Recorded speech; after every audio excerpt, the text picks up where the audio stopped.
Now, more foreign prisoners would be transferred to jails in their home countries under proposals to be outlined today by the Justice Secretary, Alex Chalk. Yeah, he's due to set out plans in the Commons later for reducing the number of people in prison in England and Wales. You remember that last week it emerged that prisons were approaching full capacity, with the number of inmates at an all-time high. Well, let's discuss this more now with Mark Fairhurst, Chair of the Prison Officers Association. Morning to you. Morning. We have spoken before on this programme about overcrowding, how much of a problem it is. What's the situation like right now? Well, by the end of this month, certainly within the closed adult male estate, with the majority of prisoners who service the courts, we will be full. There will be no more space left at the inn. It's as simple as that. And what does that mean? What's the reality? Paint a picture for us. What is life like in prisons? It's horrendous for the staff. Prisoners are living in squalor because of a lack of investment over the years from this government. And it heaps pressure on the system because we're already overcrowded in the majority of our prisons. Most prisons are at least 50-60% overcrowded. So the government haven't listened to their own advisors since they've been in power. This was predictable and it was preventable. This is all on the government's watch. So it's around 1 in 9 prisoners, I think, come from outside the UK.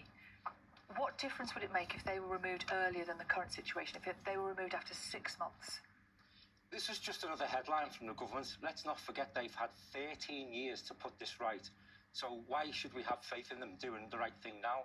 There are issues with this. Make a bit of a difference, though. It will make a difference, but you've got to remember that in order to get someone back to their country of origin, you have to actually know which country of origin they're from. If they arrive in this country without a passport, how do we know where they're from?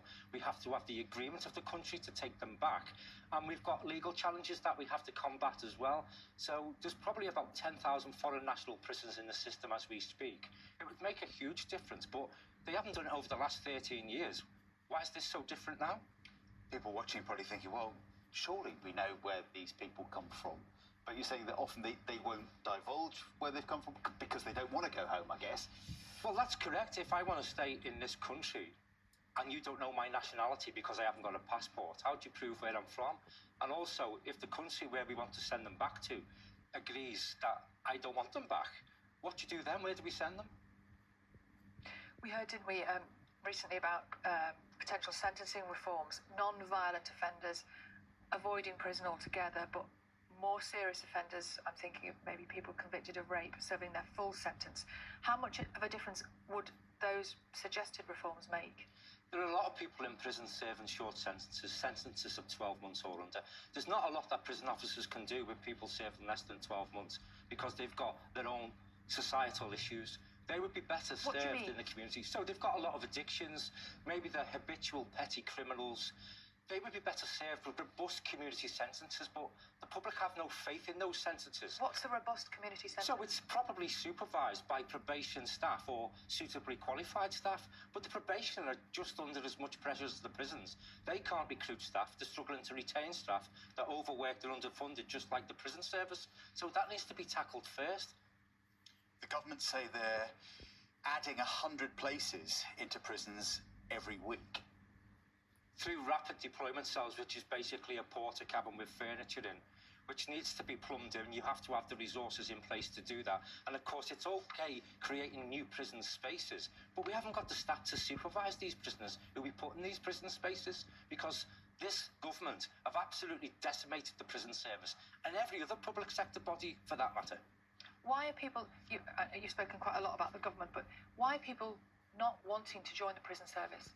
Because it's the most violent and hostile work environment of anywhere in the world. And we now have a retirement age of 68, which means if I join tomorrow as an 18-year-old recruit, I have to work for 50 years on the front line before I can enjoy a full career and access a full pension.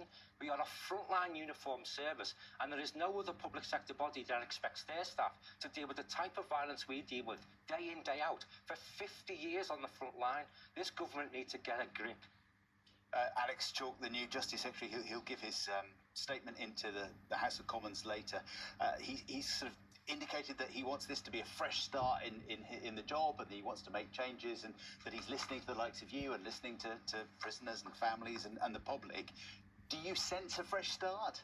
I would love to see a fresh start. And I get on well with Alex Chalk. I've got faith in Alex Chalk, but he's not the decision maker. If he really wants a fresh start, he needs to lower the retirement age of prison officers and listen to his own advisors. The Justice Select Committee recommended a resentencing programme for prisoners who are serving IPP sentences. That means they're inside for indeterminate sentences for public protection. There are over 3,000 of those people who are decades over their tariff. Why don't we do a resentencing programme for those people and create an additional couple of thousand of spaces? They can't all be a risk to the public. Mark Fairhurst, thank you so much for coming in to talk to us today. Thank you. Very welcome.